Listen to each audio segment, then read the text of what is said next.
Welcome in, everyone, to another episode of the Shafter Coaches Show. I'm your host, Jackson Sanchez. It's the broadcast brought to you by students at Shafter High. For you, fan of Shafter High sports, we're going to get right into the action. We're actually going to go to volleyball first. We just had an interview with the big three, Kyla Schooley, Cindy Macias, and Anna Marie Pizer.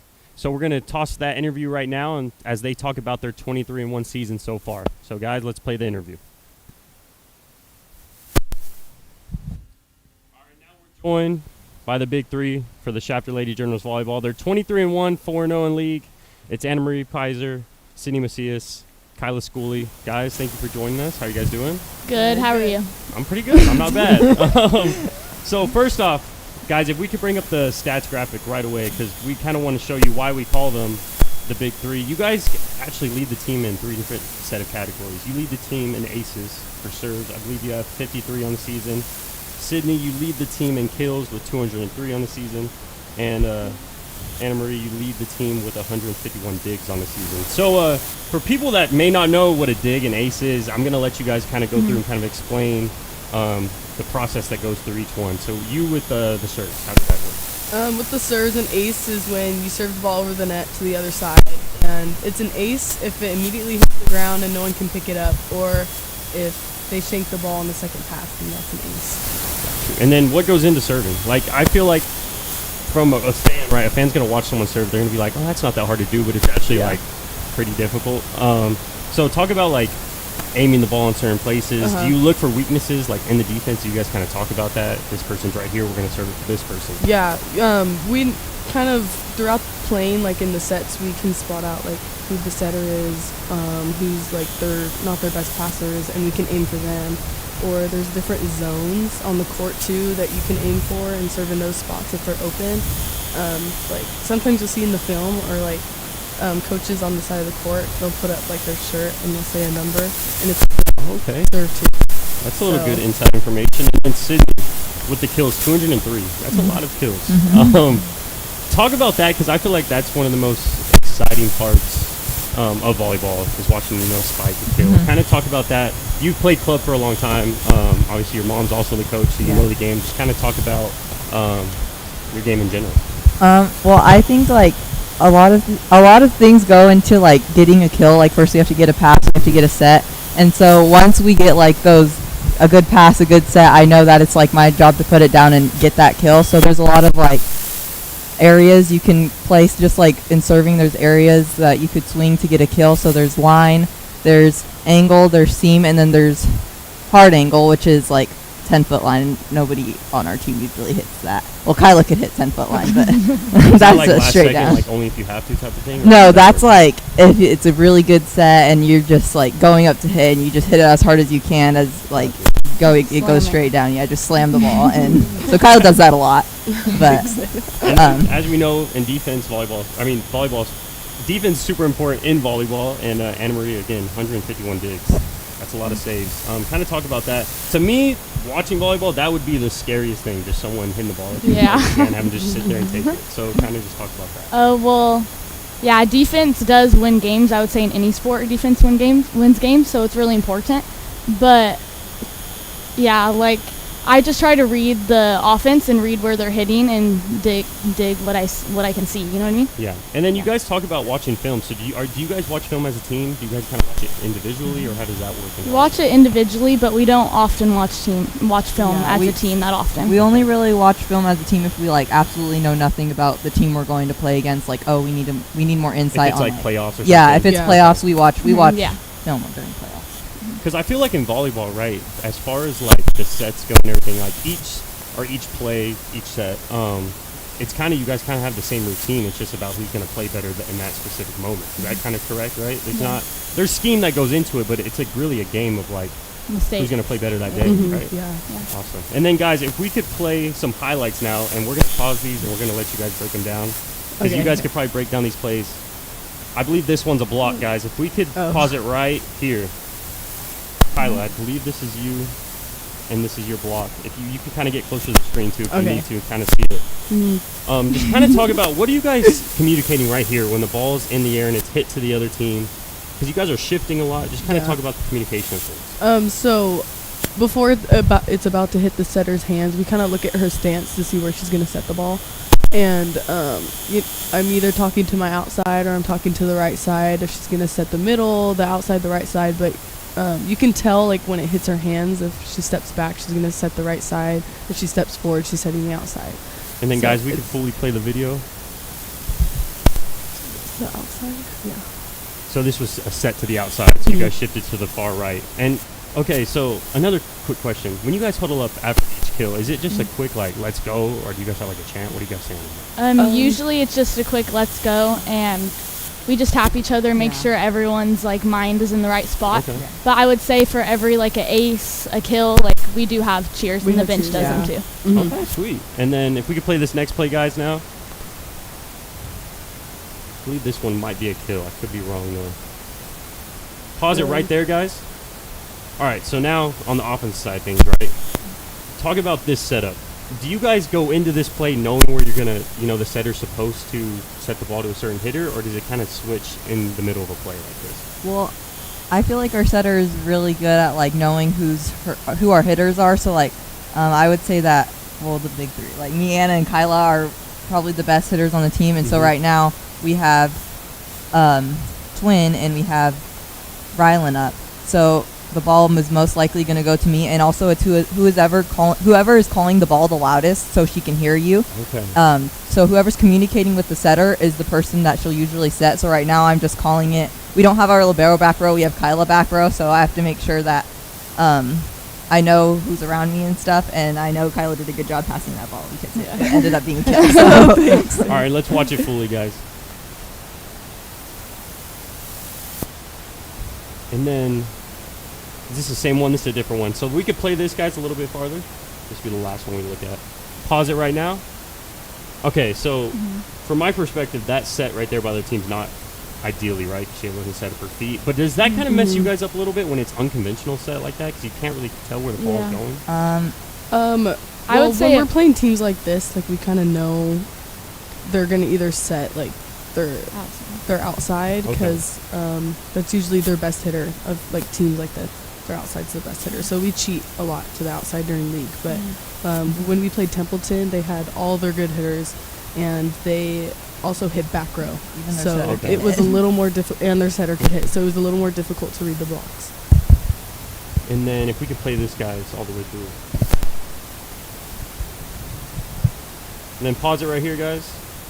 So, okay, that was a little bit of a rally. I feel like rallies would be the funnest thing They are, almost in yeah. any sport, They're very- especially when Yeah. the crowd gets Yeah. into it and stuff. Yeah. So kind of talk about this setup. Do you guys remember who gets this kill right here, or who hits his ball after this? I think it It's looks going like. up right now. I don't know. You want to play it a little bit more? Yeah, so you can see? All right, play play it it a little bit more. Oh yeah, Right that's there. Oh yeah. Okay, so I couldn't tell from like the angle I was looking at it right now, but on the court I'd be able to tell I clearly. mean, because I could tell that hit you it. were gonna hit because we all Yeah. shifted that way. So but that's an Yeah. outside kill, right? That was that. It's right No, side. that's That's right right side. side. Right side. Yeah. So what's in? So it's not called outside, so the people know it's called right, left, Yeah. and then Yeah. center. I'm guessing. In middle, yeah. Yeah, middle. Okay. Yeah. Okay. Let's play it all the way through. All right, and You're then good. real quick, and then that's it for the plays, guys. If we can go back now to the little screen. So 23-1. That's crazy. Do you guys realize that's a pretty big deal? That's crazy. I went back and looked. That's the best start this volleyball team has had since 2014. And I think the best start probably in school history. So just kind of talk about being a part of that. I think we've known each other for a really long time. We've been playing with each other since we were like 6th grade, since we were really little. But I think just the team chemistry is there, and I think everyone wants it.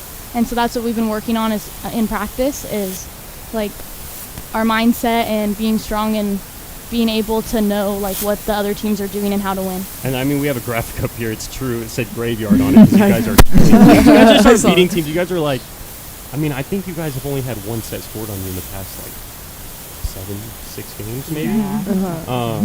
It's got to be a good feeling, right? I mean, Yeah. to dominate like that, especially before this volleyball. If we can scoot over a little bit, I think we're going to scoot over. Especially, the volleyball program has not always been like this. I mean, talk about your mom being the coach real quick and her kind of turning this program around and you playing for her and stuff like that. So our freshman year, we just had a really rough start, but I think my mom knew that, like coming into my freshman year, that it was just going to be like one of those building years. Every volleyball team, every team probably has a building year where you have to just like, you have to get the season out of the way. We're going to practice, really grind and focus on the next season. And then coming into our sophomore year, I would say that, I don't know if you guys could tell me if I'm wrong, but coming to our sophomore year, I don't think we were expecting to win as many games as we did either, like that year, because just of how many games we lost our freshman year. Yeah. And so after that, our junior year, it just kept getting better and better, and now it's our senior year, and we've only lost one game, and I think we're just doing really good as a team and as a whole, and we always lift each other up. And then going forward, you guys obviously play Kennedy next. Before we let you guys just kind of talk about that matchup, what can people expect? Things like that. I think Kennedy has a couple of their return hitter. She plays club. Is she on your guys' club too? No, she plays club. So we've seen her like the past years. We can read her well. They're pretty scrappy. I think all the teams in the SSL, they're pretty scrappy. So we have to be just like on our toes all the time, making sure that ball doesn't. Like that. Okay. Well, I really encourage everyone to go watch this team play. It's a fun thing to watch. Volleyball has never been this good. Go out there and watch a game or watch multiple games. Go to every game. Support these girls. And we just want to thank you guys for joining us today. We really appreciate it. And good luck the rest of the way. Thank you. All right, we're back now again. That was our interview with the volleyball team. Go watch them play. It's a treat to watch. And then, Coach, another nice win versus Edison. Put up 40-something points. And only scored 7 in the first half. How about that? And a lot of that is the first thing we're going to get into today. If we could pull up Marion Sloan's stats. He had 19 rushes for 282 yards and 5 touchdowns.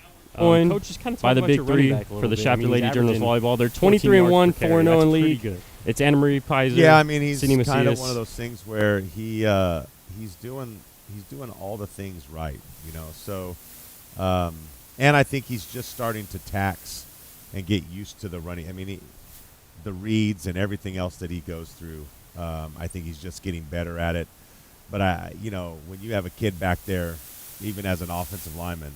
You know, our offensive line wasn't clean on Friday, and very rarely does the first guy bring him down. So it just allows us to have it makes up for a lot of our inadequacies having him back there. I think when you say the first guy usually never takes him down, I think you mean Marion Sloan will run over the first guy that tries to tackle him. This was evident in this game. Guys, if we could play some of his highlights versus Edison next, when those come up, I mean, Coach, this was probably one of the best performances I've seen on film. Just look at the way he finishes runs.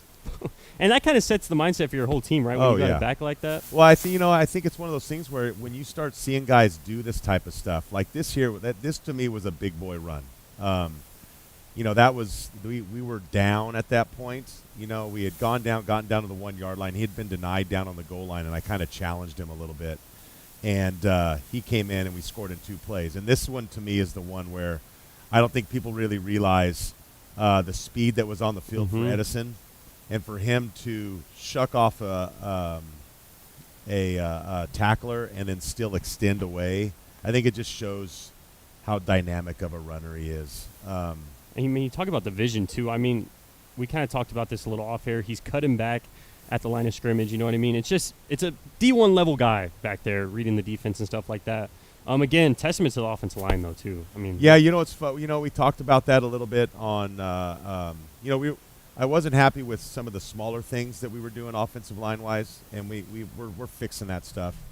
But Edison gave us 4 different looks that night, and they were in and out of different things because they would go 6, 7 in the box, and then Easy had his throws out on the edge, would widen them back out again, and we were able to hit Mari on the inside. So the offensive line dealt with a lot of different variables, and I thought they handled it well, but we're still not where we need to be. So we're good enough to be 4-0, like I say, but we're still not quite there to be where we need to be, which is not bad.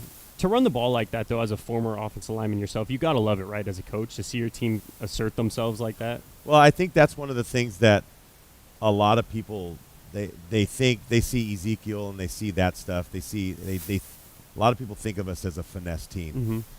We're not a finesse team. And so we'll come down and run the ball down your throat if we can. I mean, obviously we try. And it's high school football. You know, even though we throw the ball more than most, we're still looking to run the ball. And you got to run the ball at any level of football, I think, to be a good team. And then, guys, the defense also, if we could pull up some of their highlights, they had 4 sacks on the day, and they were getting after guys. They were playing physical, especially your front 4, I think, played a lot better. They improved a lot this week. They helped out the secondary, getting pressure on this quarterback. Just talk about your front 4 and your linebackers play. You know, I think the thing that was encouraging, there was a lot of things that we have to get better at defensively, and the kids didn't understand that after film on Monday. But this is the first time, I can't tell you in a long time, since we've had 4 sacks. And even that pressures. And so what it shows is when we do the things the right way, we actually can get home. But when we don't, we release quarterbacks into say it's bad. But you know that we're a young team up there. I mean, we have at outside linebackers, we have 2 sophomores starting. At defensive line, we have a sophomore, a junior, and I think another junior. You know, so even though we're kind of older at the linebacker position, we're now on offensive clips, guys. Yeah. It shows where we could go if we continue to get better, and it's really the little things. We're still very undisciplined sometimes at our gap assignments, very undisciplined in keep maintaining or understanding when I get to quarterback level, I got to counter back inside, and that comes from experience and just more game experience, really. So, and then just being coached, that's just a big thing. So, and then another big thing, I mean, as a fan too, just loving the game. When a team can get 4 sacks, it's just fun to watch, just because it makes the game way more intense. And I think it was good that you guys got to go against a pretty athletic guy back there at quarterback that would run around a little bit. We'll kind of talk about later in the show how that may prepare you a little bit better for this week. But, guys, if we could switch over now to tennis, if we could bring up that tennis graphic real quick. Coach, we were talking about this. You were telling me that this upcoming matchup versus Chavez, correct, that they'll have? Yeah, so like yesterday they beat Wasco 6-3, which is a good win for the program. Yeah. My daughter played tennis for 4 years, so I'm kind of, even though I understand the game enough, I also understand the dynamics of the league because I've been watching it for 4 years. For them to beat Wasco, that's a really big win for them. Wasco usually has a pretty top-down, pretty decent tennis team. Okay. But Chavez, the one that's coming up next week, Chavez and Wasco battled at each other for the league Valley Championship last year in Division 4.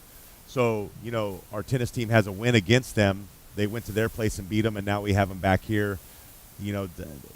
Chavez understands if they want a chance at the league championship, they have to win tomorrow.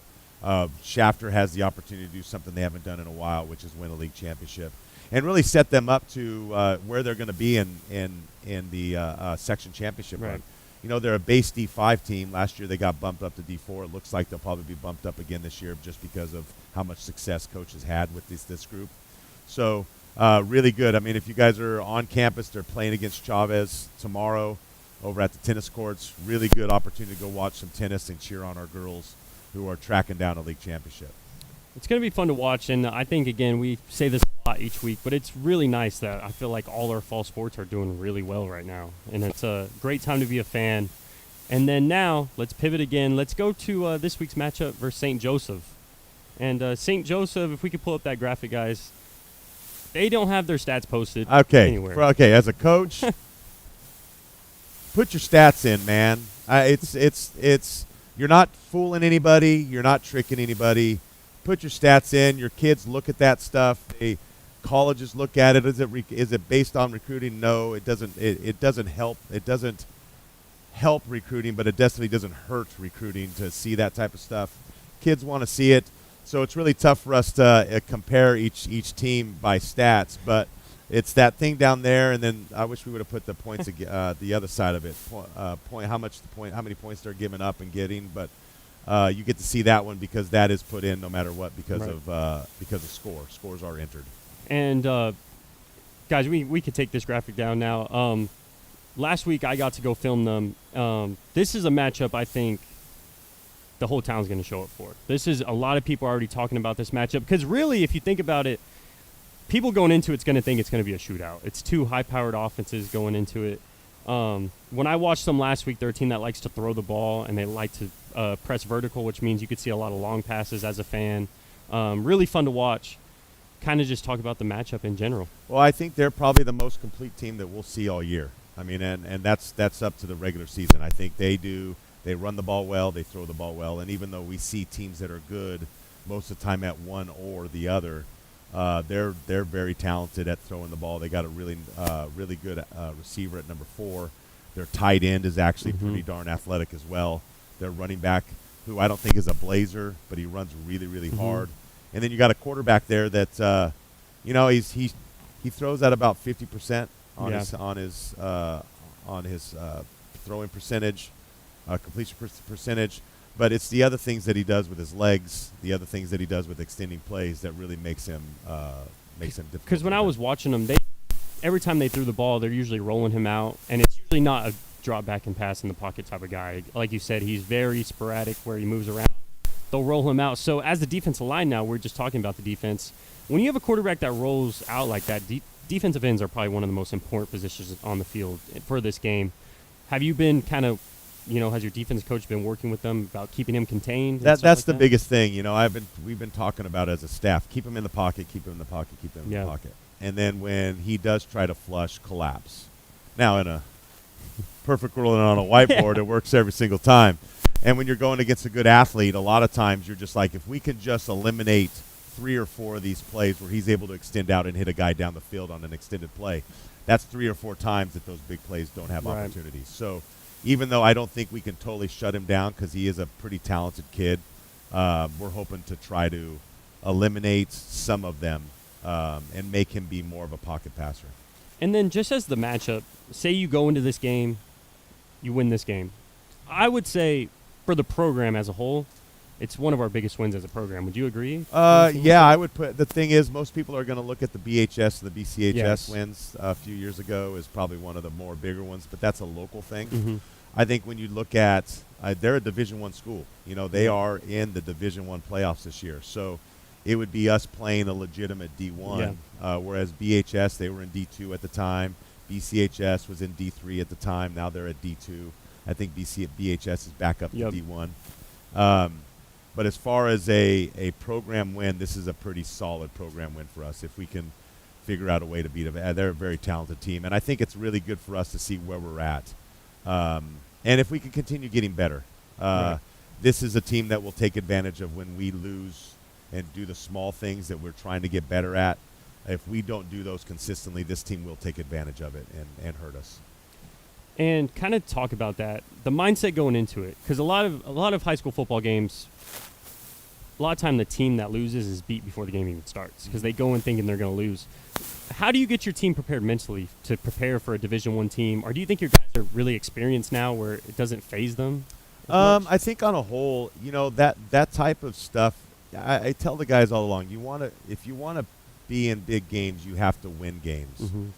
And so as a football player, and I think as an athlete or a competitor in general, man, no one wants to sit and play cellar dwellers all the time. And I mean, you want to have the opportunity to see where do I match up as an athlete versus somebody who is seen as one of the better ones in the section.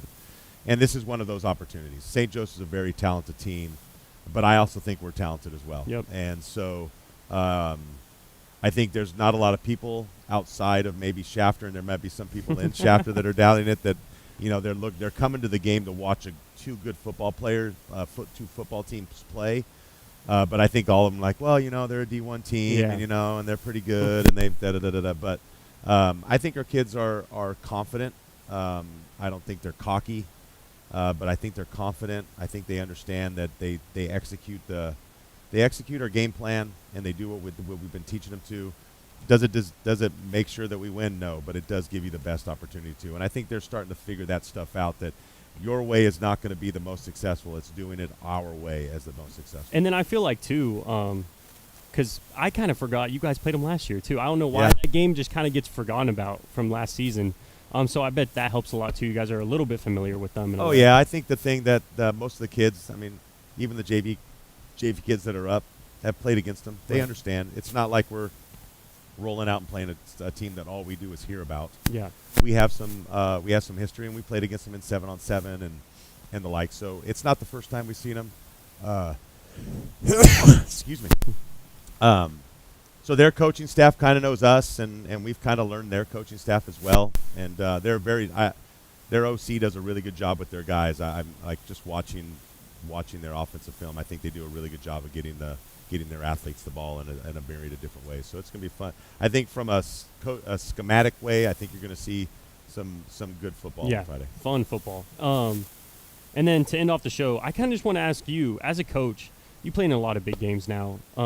Over time, does the pressure kind of wear off as a coach, or does it stay there? You know what I mean? How do you go into it? I think the pressure is always there. I mean, listen, we live and we work in a production-based job. Yeah.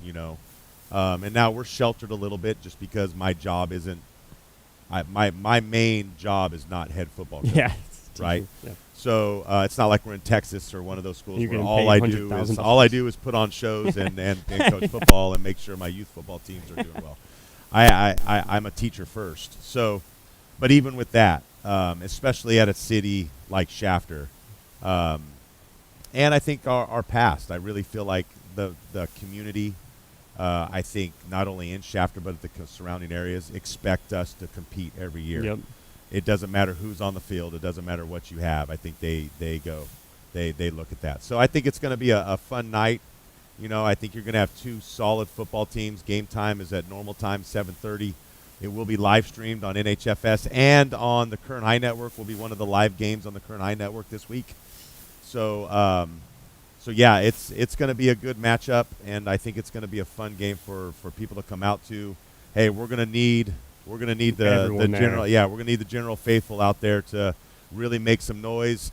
The thing is that people don't realize and fans don't realize. I can tell you from talking to coaches and talking to people that are around this, our facility and our stadium on a Friday night is within itself the 12th man. Yep. It is hard to come into our place and play, and it's because of our fans. Especially if you're taking a 2-hour drive to get there, like St. Joseph. I was really hoping it was going to be 190 on Friday just for them, but looks like it's going to be a beautiful night, 88 high. So, yeah, it's going to be a fun night. But we really need our fans to show up and really show out. If you do show up, get there early.